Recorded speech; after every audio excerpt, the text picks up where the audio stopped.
Good morning, नमस्कार। मैं प्रदीप और आप देख रहे हैं जैक क्लासेस। आज के इस वीडियो में लोग देखेंगे प्रैक्टिकल का नेक्स्ट टॉपिक। 3-4 वीडियो हमने अपलोड कर दिया है 10वां क्लास का। ये नेक्स्ट टॉपिक होगा, थ्योरी का ये लास्ट टॉपिक होगा। उसके बाद हम लोग पूरा एक्सरसाइज सॉल्व करेंगे, एक से लेकर पूरा लास्ट क्वेश्चन तक। आप हमारे साथ बने रहिएगा। अगर फर्स्ट टाइम इस वीडियो को देख रहे हैं तो चैनल को जरूर सब्सक्राइब कर लीजिए और इस लॉकडाउन का सदुपयोग कीजिए। आप घर बैठ के ही पढ़ाई कीजिए। चलिए देखते हैं आज हम लोग क्या क्या सीखेंगे। सबसे पहला टॉपिक जो हमारा होगा क्या है, किसी प्रयोग की सभी प्रारंभिक घटनाओं की प्रायिकताओं का योगफल एक होता है। मतलब एक घटना हो रहा है, उसके साथ जितनी भी घटनाएं होती हैं सभी का अगर प्रायिकता निकालें या सबको जोड़ दें तो कितना होना चाहिए, एक के बराबर होना चाहिए। इसको हम लोग सिद्ध करके भी देखेंगे, उदाहरण लेकर के कि सच में ये होता है या नहीं होता है। अगर ये हम सीखेंगे उसके बाद दूसरा जो टॉपिक हमारा होगा, दूसरा टॉपिक घटना ई के होने की प्रायिकता और इसी के यानी कि ई के नहीं होने की प्रायिकता का मान कितना होता है, एक होता है। अब इसको समझिए, अगर बोल दिया किसी ने टॉस किया तो हेड आया या फिर टेल आ सकता है, तो हेड आने की प्रायिकता अगर कुछ है तो हेड के नहीं आने की प्रायिकता अगर हमको निकालने बोला जाएगा तो इस फॉर्मूला का हम लोग इस्तेमाल कर सकते हैं। घटना चेंज नहीं होना चाहिए। यहाँ पे देखेंगे घटना ई है और यहाँ भी क्या है, घटना ई है। अगर इसी के बारे में, इसी का होने का और इसी का नहीं होने का पूछा जाएगा तो हमेशा इस फॉर्मूला का इस्तेमाल करेंगे। और ये 10वां क्लास में है, 9वां क्लास में ये फॉर्मूला नहीं है। तो एक एक करके हम लोग दोनों को समझते हैं और इसको फिनिश करते हैं। तो सबसे पहले हम लोग क्या करते हैं, टॉपिक 1 को क्लियर कर लेते हैं। चलिए हम लोग टॉपिक 1 को समझते हैं। इसके लिए हम लोग क्या करते हैं, एक उदाहरण लेते हैं कि कंसीडर कीजिए इसको, क्या एक थैला है, इसमें थैले, इसमें बॉल रखे हुए हैं। अब यहाँ पे बोल देता हूँ मैं, रेड बॉल 2 है, ब्लू बॉल 1 है, ग्रीन बॉल 2 है। ये तीन तरह के बॉल हैं। रेड बॉल की संख्या 2 है, ब्लू बॉल की संख्या 1 है और ग्रीन बॉल की संख्या 2 है। अब इसमें क्या देखना है कि घटना कितना हो सकता है, 3 प्रकार की घटना हो सकता है। अगर कोई इससे गेंद एक निकाल रहा है तो वो लाल हो सकता है, ब्लू हो सकता है और ग्रीन हो सकता है। अगर हम तीनों की प्रायिकता निकाल लें और फिर इसको जोड़ के देखें तो कितना आना चाहिए, 1 आना चाहिए। अगर 1 आ जाएगा तो हम यह बोल देंगे कि कहीं अगर कोई घटना हो रही है उसमें जितने प्रकार की घटनाएं हो सकती है उसकी सभी प्रारंभिक घटनाओं का प्रायिकता हम निकाल लें, उसको जोड़ करें तो कितना आना चाहिए, 1 आना चाहिए। चलिए निकाल के देख लेते हैं। यहाँ पे देखेंगे इसके लिए कुल परिणाम, हमको जब प्रायिकता निकालते हैं तो क्या चाहिए, कुल परिणाम। कुल परिणाम क्या, सबको जोड़ देंगे, 2 यहाँ, 1 यहाँ, 3 और 2 5। अब क्या निकालते हैं, पी आर निकाल लिए हम लोग। पी आर का मतलब क्या हुआ, जब बॉल को निकाला जाएगा तो लाल होने की प्रायिकता, probability of occurrence of red ball, ठीक है, लाल गेंद होने की प्रायिकता। तो इसका क्या चाहिए हमको, अनुकूल परिणाम। आर का अनुकूल परिणाम कितना है, आर कितनी है, 2 है, तो कितना हो जाएगा 2। और कुल परिणाम कितना है, 5, तो 2/5 आ गया। अब निकाल लेते हैं बी के लिए। इसका मतलब क्या हुआ, ब्लू बॉल होने की प्रायिकता। तो ब्लू बॉल के अनुकूल परिणाम, तो अनुकूल परिणाम कितना है, 1 है और कुल परिणाम कितना हो गया, 5 हो गया। इसका प्रायिकता कितना हो गया, 1/5। अब लास्ट जो बचता है प्रोबेबिलिटी ऑफ ग्रीन बॉल, मतलब ग्रीन बॉल होने की प्रायिकता। इसका अनुकूल परिणाम कितना है, 2 और कुल परिणाम कितना था, 5 था। हमारे पास तीनों की प्रायिकताएं आ चुकी हैं। अब इसके देखो फिर से ऊपर पढ़ लीजिए, किसी भी प्रयोग की सभी प्रारंभिक घटनाओं की प्रायिकताओं का योगफल। हमने सारे प्रारंभिक प्रायिकताएं निकाल लिया। अब इसका हम क्या करेंगे, योग करेंगे। यहाँ पे योगफल करने वाले हैं। चलिए देख लेते हैं। पहला कितना है, 2/5। इसके बाद कितना है, 1/5। उसके बाद कितना है, 2/5।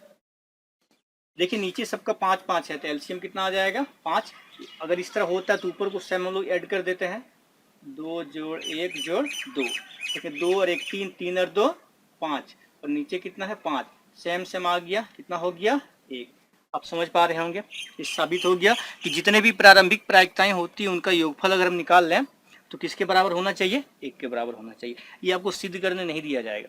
एक ऑब्जेक्टिव क्वेश्चन पूछा जाएगा कि एक घटना में 5 तरह की घटनाएं हो सकती हैं, जो हो रही हैं। अगर पांचों घटनाओं की प्रायिकताएं का योगफल हम निकालते हैं तो किसके बराबर होगा, तो सीधा क्या बोल देंगे, 1 के बराबर में। यहाँ ऑब्जेक्टिव क्वेश्चन बन सकता है या फिर कहीं और दिया जाएगा। हम इससे सेल्फ इवोल्यूशन कर सकते हैं, अपनी जांच कर सकते हैं। मान लिया जाए कहीं प्रायिकता बना रहे हैं, सारे रकम बना लिया लेकिन पता नहीं चल रहा है कि सही है या गलत है, तो हम इस तरह से सबों को जोड़ सकते हैं। अगर योगफल हमारा 1 आ रहा है तो सारा आंसर हमारा क्या है, एकदम 100% सही है। उम्मीद करता हूँ ये आपको समझ में आ गया होगा।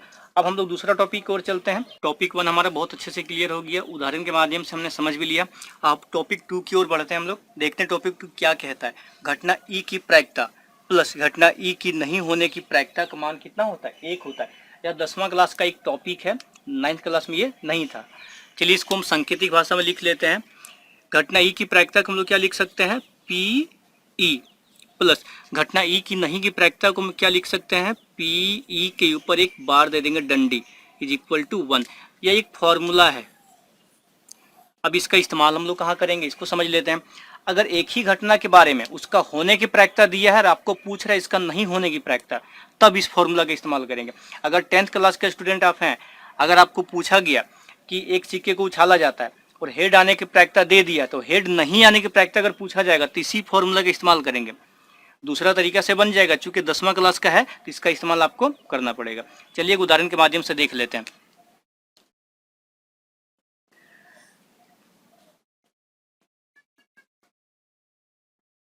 यहाँ क्या दे दिया है कि हेड होने की प्रायिकता कितना है? 1/2। तो हेड नहीं होने की प्रायिकता आपको ज्ञात करना है। भाषा में लिखा हुआ होगा किसी एक सिक्के को उछाला जाता है और हेड आने की प्रायिकता 1/2 है, तो हेड नहीं आने की प्रायिकता कितनी होगी? गौर कीजिए, ये दोनों सेम है। यहाँ भी घटना हेड है, यहाँ भी घटना क्या? हेड है।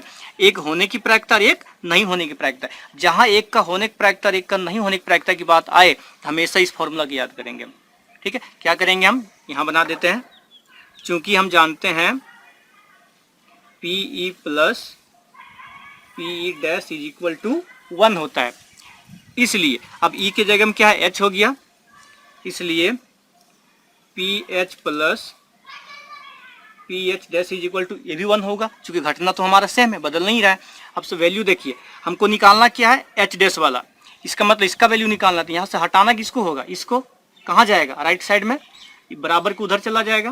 तो यहाँ देखिएगा, अगर ये पी एच डैश, हम सोच रहे हैं कि ये वाला पार्ट को उधर ले गए, बचा क्या? ये वाला। उधर पहले कौन लिखा हुआ? 1 है, और जा कौन रहा? ये वाला पार्ट प्लस में, उधर जाके क्या हो जाएगा? माइनस में। ये हो गया।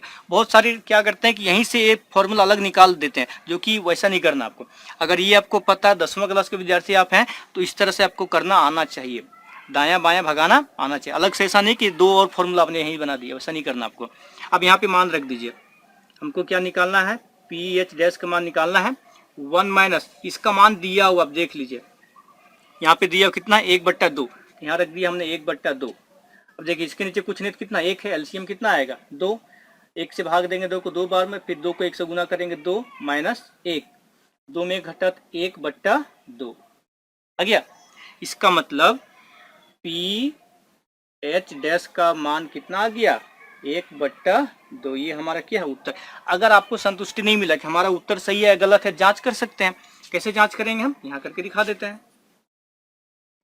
जांच क्या करना है कि अगर ये दोनों पार्ट को ऐड करते हैं तो किसके बराबर होना चाहिए? 1 के बराबर। कर लेते हैं, देख लीजिए क्या करेंगे। P H plus P H dash is equal to कितना होना चाहिए? 1 होना चाहिए। देख लीजिए इसका मान कितना है? 1/2। अभी इसका भी मान हमने कितना निकाला? 1/2 बराबर कितना होना चाहिए? 1 होना चाहिए। इधर का पार्ट देखिए, आधा प्लस आधा कितना होता है? 1 बराबर 1। तो हमने क्या देखा? ये दोनों क्या हो गया? बराबर हो गया, इसलिए क्या देखेंगे? ये सिद्ध हो गया। तो इसका इस्तेमाल हम लोग कहाँ कर सकते हैं? आपको समझ में आ गया। घटना एक ही होना चाहिए, एक में होने की प्रायिकता और दूसरे में नहीं होने की प्रायिकता। जब भी बात किया जाएगा तब इस फॉर्मूला का हम लोग इस्तेमाल करेंगे। हमने एक उदाहरण ले लिया, उसको बना के भी दिखाया, फिर उसका जांच करके भी दिखाया, ताकि आपको समझ में आ जाए। चलिए एक और टॉपिक की ओर आगे बढ़ते हैं। प्रायिकता का जो लास्ट टॉपिक है, जो सबसे इम्पोर्टेंट है, अगर आप कॉम्पिटिटिव एग्जाम का भी तैयारी कर रहे हैं, पॉलिटेक्निक वगैरह का, या फिर झारखंड बोर्ड का कोई भी बोर्ड हो, प्रायिकता से एक ऑब्जेक्टिव क्वेश्चन फिक्स होता है, और वो ऑब्जेक्टिव क्वेश्चन यहाँ से पूछा जाएगा, प्रायिकता का मान से। बहुत सारे लोगों को यहाँ दिक्कत हो जाता है, अगर कुछ वैल्यू दे दिया जाता है तो हम लोग उसको समझते हैं कि प्रायिकता का मान कितना हो सकता है, कितना नहीं हो सकता है। चलिए इसको डिटेल में समझते हैं। अब यहाँ गौर कीजिए, एक संख्या रेखा हम ड्रॉ कर लेते हैं। 0 1 2, इधर होगा -1, इधर होगा -2। अभी तक आपने जितना भी प्रायिकता बनाया होगा उसका वैल्यू कितना आ रहा था? आपने गौर किया होगा तो कभी भी 1 से बड़ा नहीं गया होगा, और 0 से छोटा नहीं गया होगा। इसका मतलब ये बार बार प्रैक्टिकल करके देखा गया, एक्सपेरिमेंट करके कितना वैल्यू आ रहा है। तो किसी का भी प्रायिकता जो होता है वो 0 से ले करके 1 के बीच होता है। गौर कीजिएगा, 0 भी हो सकता है, 1 भी हो सकता है, इसके बीच वाला हो सकता है। इधर कभी भी प्रायिकता नहीं होगा, पीछे कभी भी प्रायिकता नहीं होगा, सिर्फ इसके बीच का ही होगा। और ये 0 भी होगा और 1 भी होगा। कैसे लिख सकते हैं कि किसी भी घटना का प्रायिकता जो होता है वो बड़ा होगा 0 से या बराबर भी हो सकता है। इसको ऐसे लिखेंगे, प्रायिकता जो होता है किसी घटना का 0 से बड़ा होगा या फिर उसके बराबर होगा, या छोटा होगा 1 से या 1 के बराबर होगा, कभी भी 1 से बड़ा नहीं होगा। इसी में सब कुछ लिख दिया है। अब आपको क्या देगा, जैसे एग्जांपल ले लीजिए, आपको बोल दिया PE बराबर 4/2। क्या ये सही है कि गलत है? अब इसको सॉल्व करके देखिए, 4/2 क्या हो जाएगा, 2। तो क्या प्रायिकता का मान 2 होता है? 0 और 1 के बीच में होता है, यही सब होता है। तो ये वैल्यू गलत है। एक और देख लीजिए, PE का मान आपको दे दिया है -1/2। आप बोलेंगे 1/2 तो आ जाता है इसके बीच में, आधा आ जाएगा, लेकिन माइनस इधर है क्या? माइनस तो इधर होता है, इसका मतलब ये भी प्रायिकता नहीं होगा। तो दूसरी भाषा हम लोग बोलेंगे प्रायिकता क्या क्या होता है? प्रायिकता हमेशा क्या होता है? धनात्मक। प्रायिकता हमेशा धनात्मक होती है। दूसरा, ऋणात्मक कभी नहीं होगी। प्रायिकता का मान अगर कहीं भी माइनस लगा दिया आपको तो 100% गलत है, वो कभी नहीं होगा। प्रायिकता का मान 0 से छोटा कभी नहीं होगा और प्रायिकता का मान 1 से बड़ा कभी नहीं होगा। ठीक है, अब इसको देख लीजिएगा, अगर ये दोनों सेटिस्फाई होगा तभी कीजिए। यहाँ से 1 नंबर कंफर्म समझिए, ऑब्जेक्टिव में आ ही जाएगा आपका। चाहे झारखंड बोर्ड हो, बिहार बोर्ड हो, दिल्ली बोर्ड, कहीं का NCERT का अगर आप मैथ्स पढ़ रहे हैं, लैंग्वेज अलग हो सकता है, लेकिन 1 नंबर यहाँ से आपको कंफर्म मिल जाएगा। तो उम्मीद करता हूँ ये भी समझ में आपको आ गया होगा। ठीक है, कुछ भी यहाँ वैल्यू दे देगा फ्रैक्शन में, मान लिया जाए एक और हम लोग दे देते हैं यहाँ पे P = 1 × 1/2, इस तरह से दे दिया। अब इसको ब्रेक करके देखिए, इसको ब्रेक करेंगे तो क्या मिलेगा? 2 × 1, 2 + 1, 3/2। इसको डिवाइड करेंगे तो यहाँ 1 से जैसे बड़ा जा रहा है, 1 से बड़ा आएगा मान इसका, बोल देंगे ये प्रायिकता नहीं हो सकता है। समझ में आ गया आपको? ये तीनों कॉन्सेप्ट हमने यहाँ पे क्लियर कर दिया, और जो प्रायिकता का जितना भी कंसेप्चुअल पार्ट था, थियोरिटिकल पार्ट, सब खत्म हो गया यहाँ पे। अब नेक्स्ट डे हम लोग क्या करेंगे, पूरा हम लोग क्या करेंगे, डिटेल में क्वेश्चन बनाएंगे। क्योंकि हम लोग बोर्ड की तैयारी कर रहे हैं, कंपटीशन की तैयारी नहीं कर रहे हैं, हमको पूरा बनाना पड़ेगा। आपको देखना पड़ेगा, जितना हम मेहनत करते हैं उससे ज़्यादा आपको मेहनत करना पड़ेगा।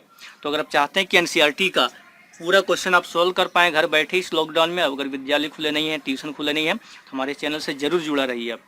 ठीक है, और हम लोग कोर्स लॉन्च करने जा रहे हैं जैक क्लासेस में, कुछ दिन में हम लोग लॉन्च कर देंगे। तो वहाँ पे आप कुछ रुपये पे करके पूरा A to Z पढ़ सकते हैं। जितना सिलेबस में आपका होगा सब वीडियो वहाँ पे अवेलेबल होगा, थोड़ी रकम वहाँ पे आपको देनी होगी।